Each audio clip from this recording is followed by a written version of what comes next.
Our stormy pattern continues, prompting another WRAL weather alert day. I'll show you who's more likely to see the storms this time and who's under a heat advisory. Lowering health care costs. A new bipartisan commission is looking to make health care more affordable for you. How this new group aims to lessen what you pay for medical care. Illegal alcohol business. A property in Durham was the target of an alcohol law enforcement bust. What led to the raid and what they found in their investigation.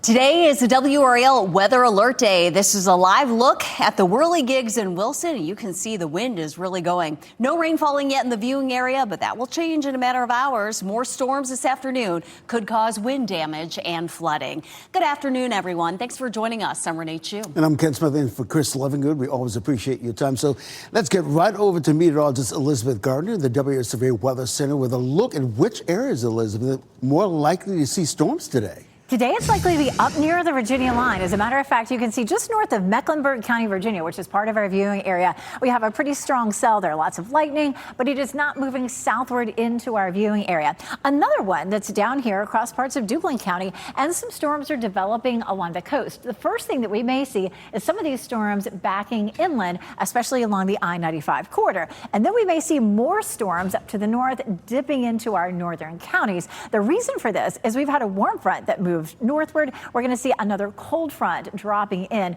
We'll really feel that more intensely as we get into Wednesday night and into Thursday. Timing of storms, just like we normally see, afternoon and evening thunderstorms. We still have the potential in part of the viewing area for some wind damage, some trees down, and definitely some flooding. But it may be more concentrated in our northern counties today.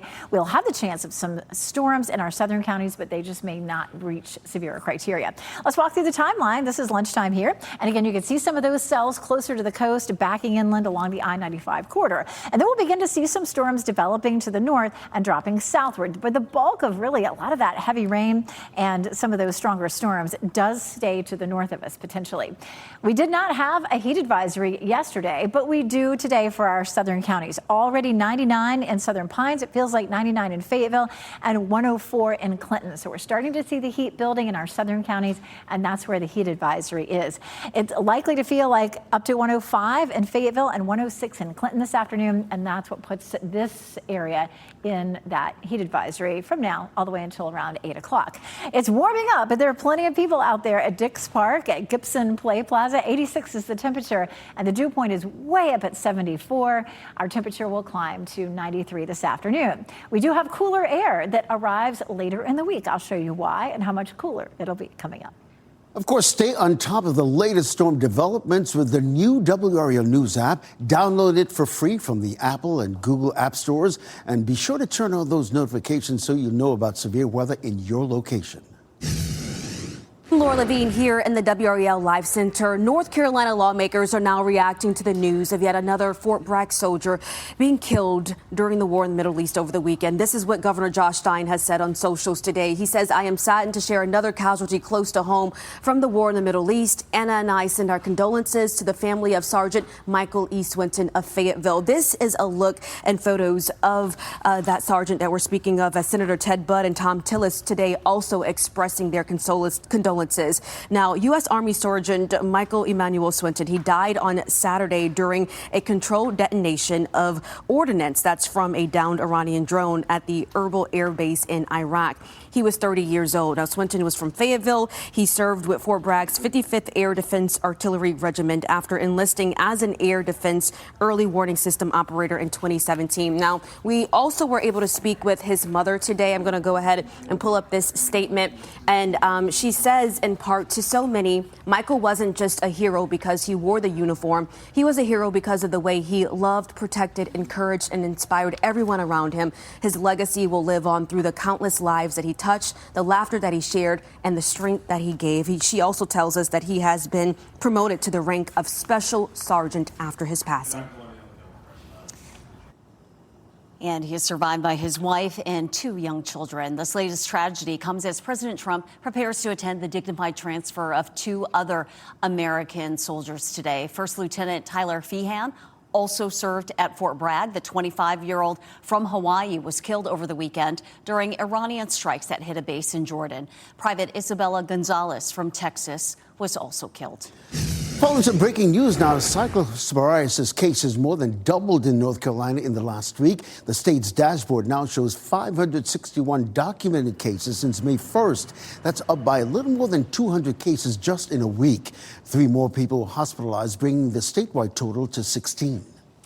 If you've skipped a doctor's appointment because it costs too much or watched your insurance premium climb, you're not alone. A bipartisan commission created by Governor Josh Stein is meeting right now to figure out why health care keeps getting more expensive and whether the state can do anything about it. WRAL state government reporter Caroline Yaffa is live outside that meeting.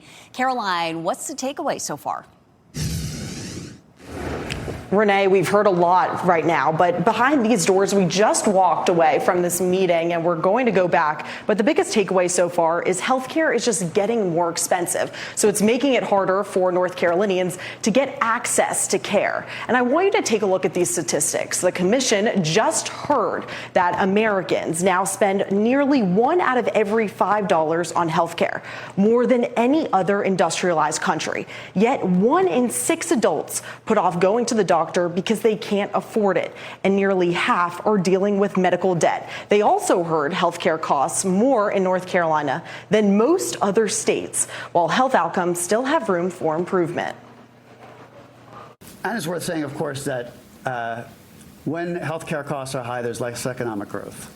There's just less to spend on investment, education, tax credits. Over the next several months, commissioners will examine everything from insurance premiums and hospital prices to prescription drug costs while looking at what other states have done to make care more affordable. And the commission, is expected to meet again twice in the fall, and then they will vote in January on policies and recommendations to send to lawmakers and Governor Josh Stein to try to address these rising health care costs. Caroline Yaffa, WRAL News, live in Raleigh. Caroline, thank you. The SBI is investigating influence buying at the state legislature. A new search warrant details the finances of a politically connected nonprofit called Greater Carolina. The investigation began after WRAL and others reported on a rowdy bourbon distillery tour involving state lawmakers and lobbyists in 2024. We now know the SBI is looking into other activities the group paid for, which includes $15,000 on 2 apparent strip club visits, nearly $11,000 at Topgolf, plus more than $25,000 each on the Carolina Panthers and a week-long beach rental. The warrant says the SBI believes there is evidence of a crime there, although at this point, no one from Greater Carolina has been charged. The Greater Carolina leader named in the new warrant did not respond to our requests for comment. A property in Durham was the target of an alcohol law enforcement bust that led to 5 arrests. The agency says the property on Ellis Road was recently the scene of a shooting. WRAL's Luis Fernandez has more on the string of criminal activity associated with this property, Luis. Ken, North Carolina's Alcohol Law Enforcement Division and Durham police say this was part of a larger operation cracking down on criminal activity associated with licensed and illegal alcohol outlets. Officials say they found guns, drugs, and liquor during the search. Authorities say the property had been a recurring source of violent crime and had ties to homicides and shootings. In July, a shooting near there wounded 2 men and a woman. And in March, at least 1 person was wounded in a shooting near East Pettigrew Street. The owner of the property, 30-year-old Travis Miller, was arrested and charged with 3 misdemeanors related to illegally selling alcohol. Agents said the overall operation targeting ABC licensed and illegal alcohol outlets has seen more than 30 people arrested across Durham for drug and gun crimes. Appreciate that, Luis. We now know the name of the woman who was hit and killed by a car on South Saunders Street in Raleigh, while the police identified her as 31-year-old Taisha Parker. The WRAL breaking news tracker got to the scene around 4:30 this morning. Officers say she was crossing the street wearing dark-colored clothing when she was hit by a Honda. The driver was issued a sobriety test and did not show signs of impairment. No charges have been filed, but the accident remains under investigation. Tonight, Wake school leaders, including Wake County School Superintendent Robert Taylor, will give an update on repairs at these 3 elementary schools deemed structurally unsafe. WRAL's Ali Calabar shares the work that crews have already started on this morning. And repairs are needed before students and staff can go back in the classroom. And I want to point your attention to the work being done this morning. We can see contractor vans set up in front of the school. We've seen contractors go inside the building, electrical and wall contractors. Take a look at the work being done inside. This video shows crews cutting into the ceiling. They'll also be doing work inside walls to fix serious structural issues. Creech Road Elementary in Garner and Davis Drive Elementary in Cary are also facing similar problems.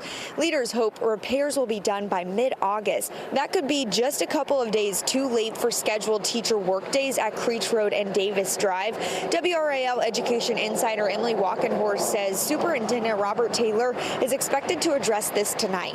The work will end just before the start of the school year, and teachers are supposed to be in the building a little bit before that. So some of those teacher workdays will have to be rescheduled if that timeline holds.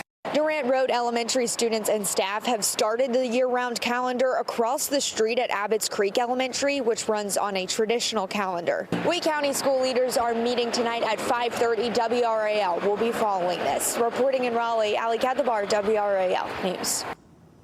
Let's give you a live look at RDU International Airport right now, where for the second time in as many weeks, American Airlines passengers have reached out to us after they say they spent hours on the tarmac. You might recall 2 weeks ago, 9 American airline planes were held on the ground at RDU before parking at open gates due to a storm. Well, it has happened again. Some passengers say they spent hours on the plane last night before finally taxiing to the gate.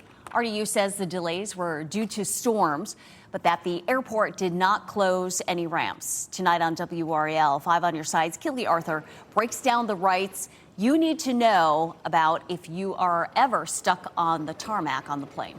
A Holly Springs police officer is being celebrated for his heroism after rescuing a child who fell into a freezing pond. Officer Percy Evans received the Community Choice Award at today's First Responders Awards breakfast in Holly Springs. Evans was honored alongside more than a dozen other first responders who were recognized for their service. He leaped into action on January 31st after an 11-year-old boy fell into that pond at Womble Park in freezing temperatures. The officer says working in law enforcement can be difficult, but moments like this remind him about why he chose the profession. Stuff like this, it kind of gives you the reason to keep going. Like I said, you never know when it's going to happen, but like I said, I'm just grateful I was there and grateful everybody came out on the good side of things. Witnesses say the 11-year-old had been submerged in the cold pond for more than 3 minutes when Evans jumped into that water to help. Thank goodness for people like Officer Evans. We have an important recall to tell you about from Wake County Public Libraries. Now, it involves these LED dino finger lights. If your child received one as a summer reading prize, stop using it immediately and keep it away from children. These items have been known to break, exposing the button cell battery, which is hazardous if swallowed. So please return the finger light to any Wake County Public Library or follow Wake County guidelines for proper disposal. You'll find those guidelines on WRAL.com. Well, there will be a new way to watch the Carolina Hurricanes this season. The Canes are starting their own network. The Hurricanes' previous home for games, FanDuel Sports Network, and its predecessor networks ceased operations after this season. Right now, we don't have a name for the new network or know what channel and what services on which it will run. All those details are expected before the Canes raise their championship banner and open their season on September 29th. All right, next at noon, a federal building explosion in New York City injured several people. The new information investigators are sharing about the man now in custody charged in this case. Also, expanding travel options. How Spirit Airlines' demise is helping JetBlue offer more travel destinations and how you can take advantage. And weight loss drug makers battle while Novo Nordisk is suing Eli Lilly over how the company advertises its GLP-1 drugs. Coming up next, see storms moving in with WRAL's exclusive Dual Doppler 5000, sponsored by the WRAL Weather app. Download now for live radar.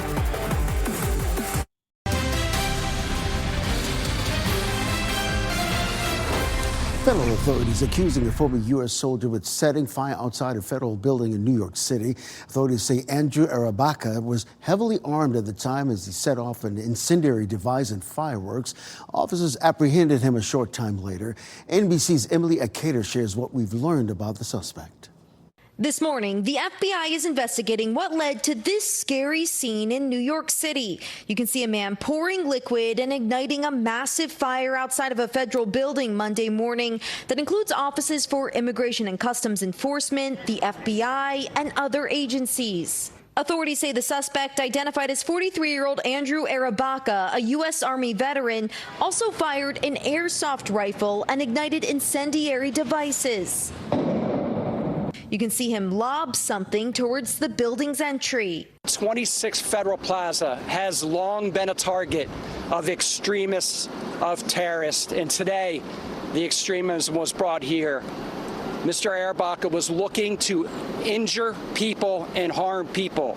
Investigators combing the scene for evidence say he was also armed with axes, a hammer, machete, and knives. You can see his cart with a sign reading, "Ice off our streets." A security officer comes running at him, trying to apprehend him alone by himself, and they started fighting before a group of police or other security came and helped him out. Witnesses capturing the scuffle before he was taken away in handcuffs. When he was being arrested, he yelled derogatory terms to ICE, used bad words, obviously. He is an anti-American, anti-government extremist. Tensions have flared near ICE facilities nationwide since President Trump's ramped up immigration enforcement. Officials calling Monday's act of violence deeply disturbing. Our administration will continue to ensure that every New Yorker is safe in their city and that we hold anyone accountable who threatens them.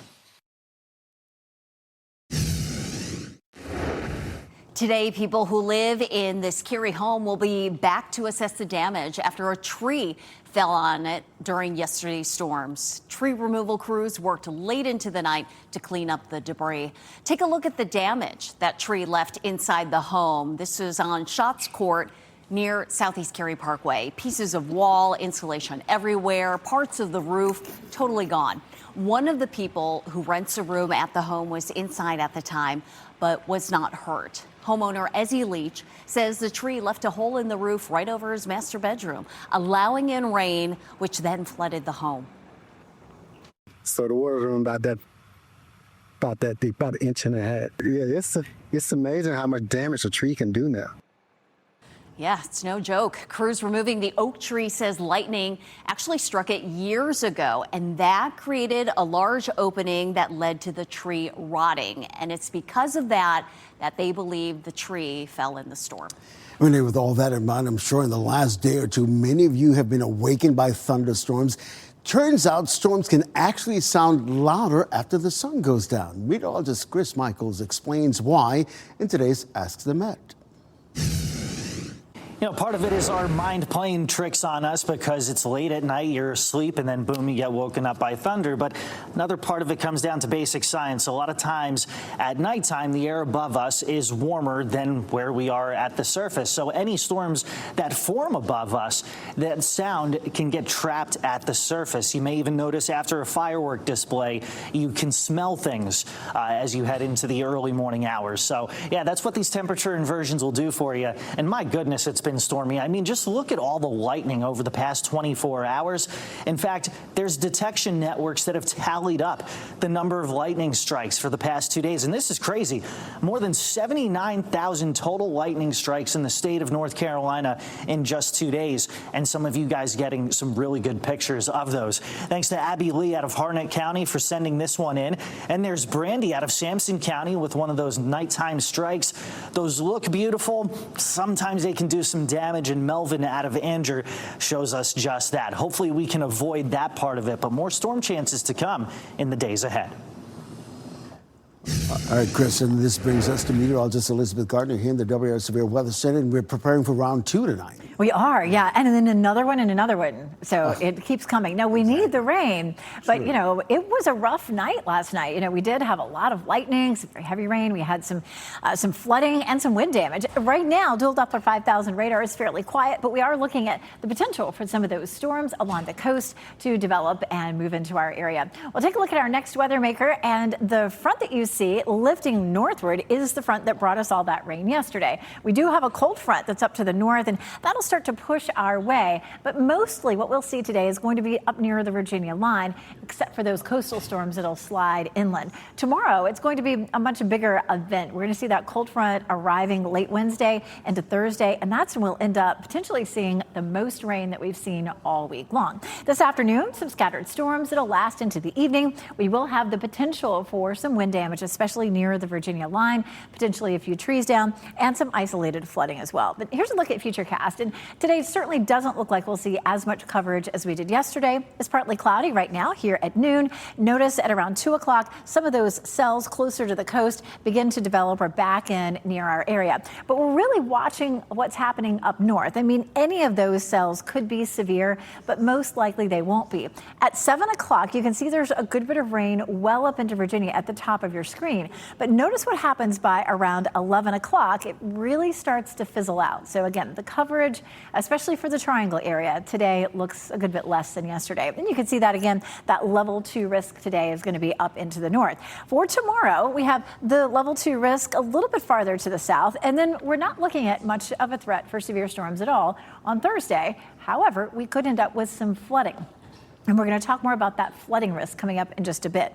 But again, some wind damage and some flooding is possible for today. Right now, things are really quiet across the area. And so there are lots and lots of people out there suffering through the humidity. At Pinehurst, 74 is our dew point. That's really high.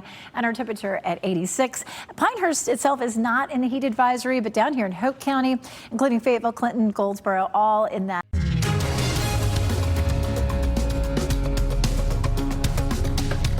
JetBlue could add up to a dozen additional round-trip flights to New York's LaGuardia Airport. That's after the company submitted the winning bid of $58.5 million for slots vacated by Spirit Airlines. Spirit Airlines filed for bankruptcy last year and shut down earlier this year.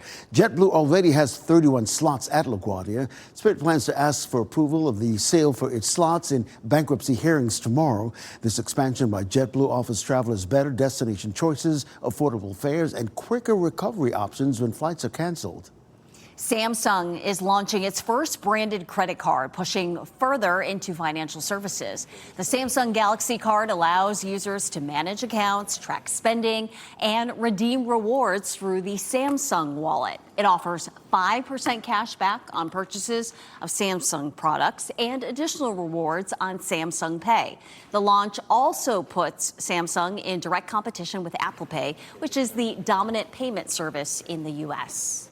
Well, back-to-back weather alert days, and it's not over. Tomorrow, we expect a third consecutive day of extreme weather.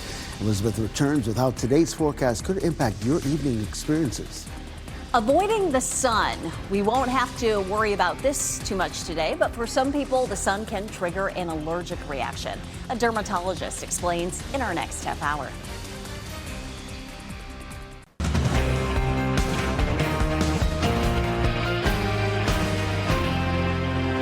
Afternoon and evening storms could cause issues for the evening commute. Today is a WRAL weather alert day with damaging winds and flooding possibilities. Meteorologist Elizabeth Gardner is in the WRAL Severe Weather Center to show us where these storms may be concentrated later today. Elizabeth. It's likely to be a lot farther north than it was yesterday, but there are going to be two pieces that we're watching. There's some thunderstorms that are developing along the coast. Those are going to continue to develop as we see those moving inland up to around I-95. And then you can already see some activity up to the north of I-85 up into Virginia. Some of that eventually will slide down toward the Virginia line, but it just doesn't look like we're we're going to see the same sort of coverage in the triangle as we did yesterday. A little bit more to the east, maybe a little bit more to the north. But then a cold front that you can see here on the map gets closer to us tomorrow and Thursday, and that's really going to up our chances again. We still have that chance for scattered storms this afternoon and evening. Some of the storms could produce some damaging wind. We had a lot of trees down yesterday, and we did have some flooding. We do still have that level 2 risk for severe storms up around the Virginia line. It does include Durham and Raleigh, but I really think it's going to potentially be a little farther to the north, and that level 1 risk for our southern counties. Here's a look at Futurecast again. You can see a few of these cells starting down to the south, kind of then moving on up along the I-95 corridor.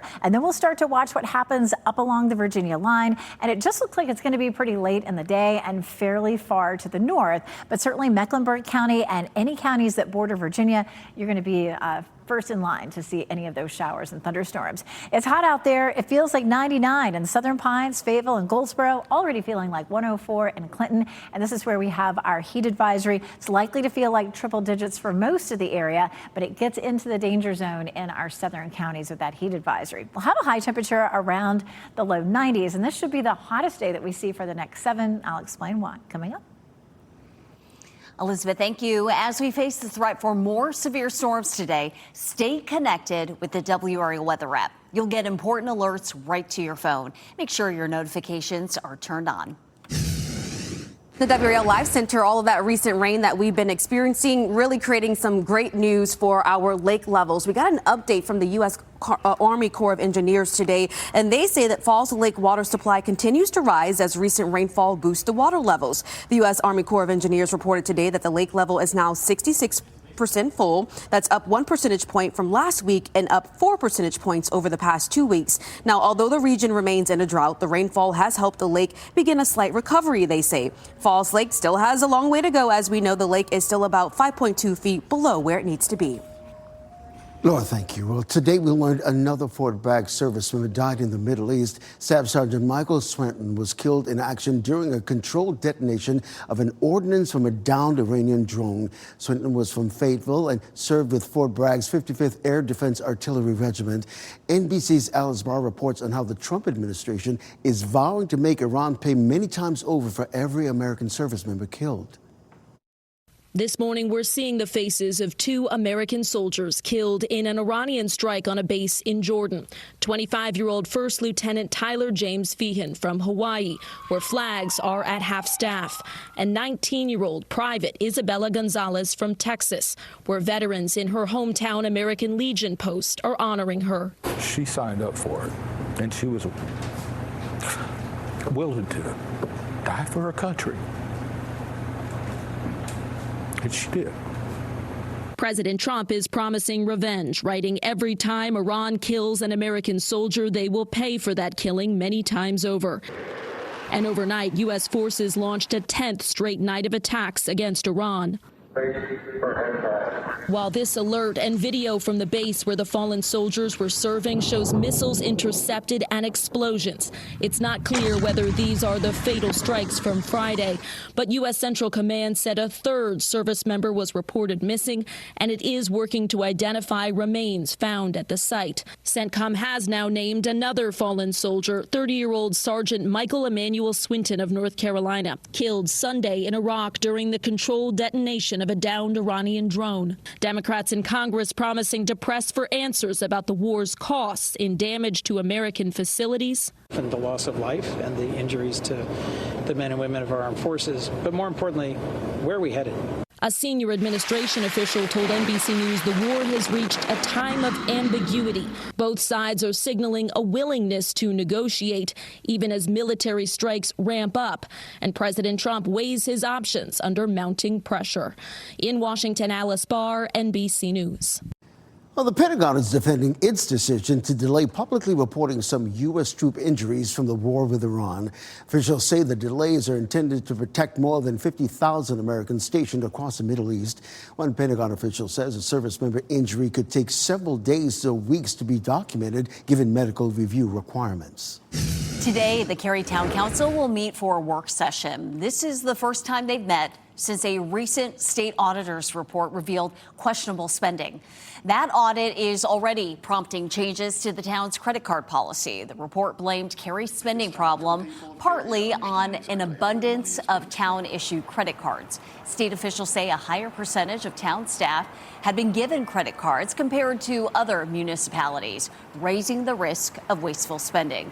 A former Cary council member says some of that spending went unchecked.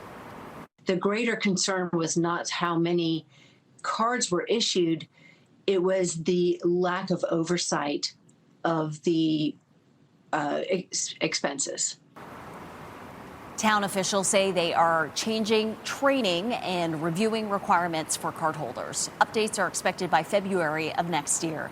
The town of Cary also says it has cut the number of staff with government credit cards by 25% since state auditors began their investigation. A powerful new art exhibit honors the stories, resilience, and legacies of enslaved Africans who arrived in North Carolina. The new installation in Brunswick County was years in the making. It's the first public artwork in our state to specifically commemorate the disembarkation of Africans. The Africa to Carolina initiative identifies the forced arrival of enslaved Africans to North Carolina in the early 16th century. They endured unimaginable hardships, yet played a crucial role in shaping our state's culture, economy, and communities. Allergic to the sun? Is that a thing? Doctors say yes. We'll explain what happens when you have a sun allergy and why it happens. Also, false advertising. That's why the maker of Wegovy is suing its competitor Zepbound, the unfair comparison it's claiming in the ads.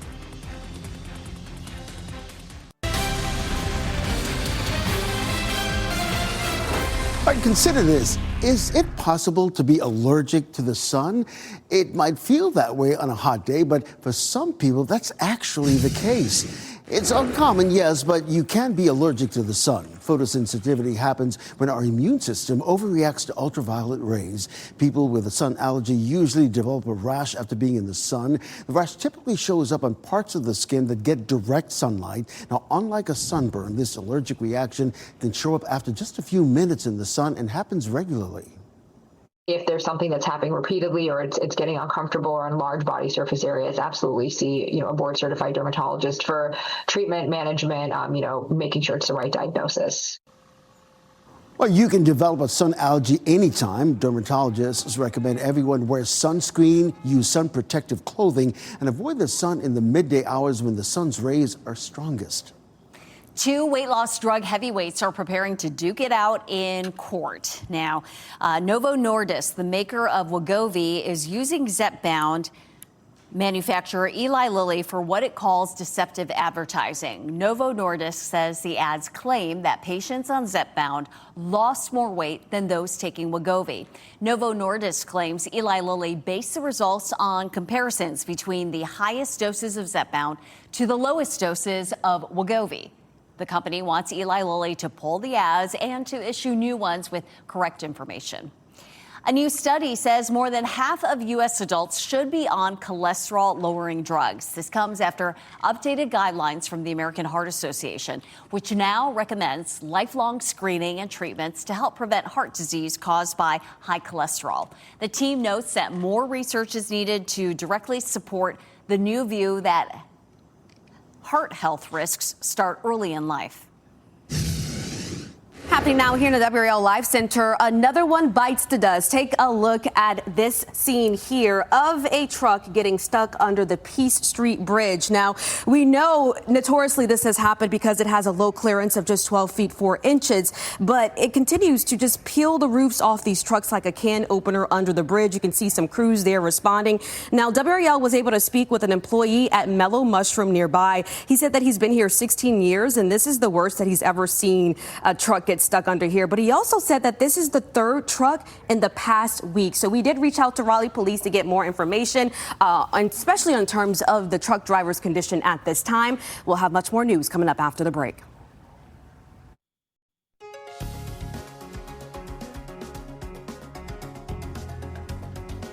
Welcome back. You're looking live at Rocky Mountain Mills. We always appreciate you watching WRAL News, available on Spectrum and the WRAL app on your TV or streaming device.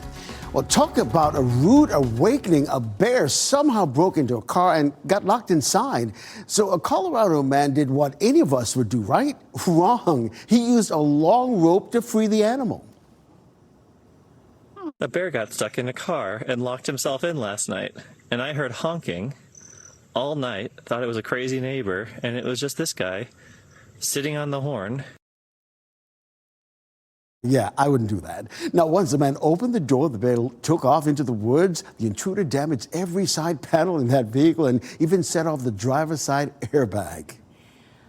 I would call the professionals or law enforcement. Yeah. I know the bear wanted to get out. Fire crews are working to contain a wildfire in Rumsey, California. This is north of the state capital, Sacramento. The fire has consumed 450 acres. It is only 10% contained. At one point, 9 air tankers and 4 helicopters were assisting with the effort. The fire is burning in a remote part of the area, so there are no evacuation orders in place right now. But across the country, I feel like some states are dealing with such dry conditions. They have wildfires going on, or it's just so wet and they've gotten so much rain that there's flooding. This summer has just been extremely challenging. It really has. And, we're starting to see some rain. But, of course, this time of year, what goes along with it is a chance of some flooding. We had a lot of lightning and certainly some wind damage, a number of trees down yesterday. So this is 11 p.m. and you can see where our front was stationary. This was one of the mechanisms that helped the thunderstorms to develop right here across the middle of our viewing area. Well, that has started to move northward. So that boundary is going to be up into Virginia for today. There's another cold front that's going to drop in on us, and that will help to develop more showers and thunderstorms late tomorrow into Thursday. But today may be one of those days where if anything pops, yes, it could be severe, but we may struggle to see more thunderstorms today. Probably fewer storms than we saw yesterday. We do have the sea breeze front developing some storms off to the southeast. Those could move as far inland as the I-95 corridor. And then certainly up north, we're starting to see some showers and thunderstorms closer to the low and the front. And we could see some of that drop closer to us later on today. This is a look at yesterday. You can see all those reports of wind damage, especially for Wake County, Johnston County, and then over around Edgecombe County. So we did have a number of reports. You can see just to the west of Smithfield, south of Clayton, over around Fuquay, Apex, Cary, and then a few of those near Wake Forest and Zebulon, and then east of Rocky Mount. We also saw a lot of rain in the last 24 hours. You're going to be looking for the pink shaded areas and the red shaded areas. Notice there wasn't a ton of rain near the Virginia line or down to the south, but definitely from Sanford to Goldsboro to Raleigh, even up around, say, Franklin County had as much as almost 3 inches of rain. Wake County, an average of about 2 to 2.5 in those pink shaded areas. And again, back here to the west, northern Moore County had almost 3 inches and some very heavy rainfall too, just north of Fayetteville. So there were some pockets of very heavy rain. Our flood risk for today will be a little lower than it was yesterday. Our severe threat is going to be mainly in our northern counties, especially closer to Virginia. We check out tomorrow, and tomorrow we're looking at a fairly widespread swath of level 2 risk, and that's our wind damage risk. That doesn't have anything to do with flooding. Thursday, it doesn't look like we'll have as much of a chance for severe storms, but our flooding threat actually goes up because that front's going to come and stall over us. This is 3 o'clock, and you can see those scattered storms mainly along the I-95 corridor. That begins to dissipate, and then as the cold front gets a little closer, it's going to send down this line of thunderstorms. But notice how it just hangs up there near the Virginia line. Eventually, it comes through here late Wednesday into Thursday, and that's going to bring us a better chance of some rain. You can see how our rain chances go up to 70% Wednesday night, 60% on Thursday, 50 Friday, 40 Saturday. We did bump up Saturday a little bit. It looks like a second front could come through and maybe stall over us on Saturday. This is a look at our flood risk for Thursday, so it's a bit medium. So that's something that we're going to be watching very carefully. We're also looking at cooler temperatures with highs near 80 on Thursday. Oh, we'll like 80 degrees. Well, community policing at its best. A family pet is back where it belongs. We'll explain what prompted it to run away from home. And as we head to break, your winning Powerball numbers right there on your screen: 2, 9, 44, 53, 59, the Powerball 8, the multiplier 2. As we wrap things up, here's a look at a few of the headlines we're following today. Cyclosporiasis cases more than doubled in North Carolina in the last week. The state's dashboard now shows 561 cases since May 1st. That is an increase of more than 200 from a week ago. Wake County is now reporting 350 cases. That is up 55 from just yesterday. 3 more people have been hospitalized, bringing the statewide total to 16. Another soldier from Fort Bragg was killed in Iraq over the weekend. 30-year-old Sergeant Michael Emmanuel Swinton of Fayetteville died Saturday during a controlled detonation of explosives from a downed one-way attack drone. Governor Josh Stein and Senators Tom Tillis and Ted Budd offering condolences. Swinton's family says he will be remembered for the love, strength, and encouragement he shared with everyone around him. Today, the Cary Town Council will meet for a work session. This is the first time they've met since a recent state auditor's report revealed questionable spending. The audit found the town issued more government credit cards than similar-sized municipalities, increasing the risk of wasteful spending. Since the investigation began, Cary says it has cut the number of cardholders by 25%. It also says it's tightening training and oversight. And as we get closer to the end of this newscast, boy, do we have a feel-good story for you today. A dog that bolted from its California home is back at home. Come on. No. No, you didn't. No. Yeah, that's Fig. Well, he took off running from his home during a fireworks show on the 4th of July. The family searched everywhere for the pup, but no luck. That's until the sheriff's office in Central California community got involved. The sheriff's office released this video with the caption, "Community policing is about more than making arrests. It's about serving our community in every way we can." All right. Well, before we say yes to that group vacation, today at 4 or 5 on your side looks at why some travelers are racking up debt and how to protect your wallet.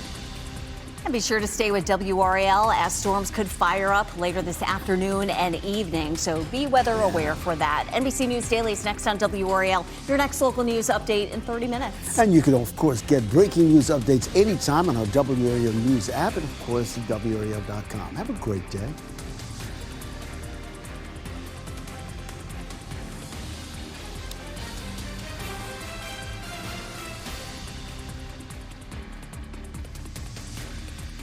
Stay safe with the latest WRAL Weather Alert Day info. Get up to the minute weather and traffic conditions when you get in your car. In Raleigh on 99.3 FM, in Durham 96.5 FM, and everywhere on 101.5 HD3.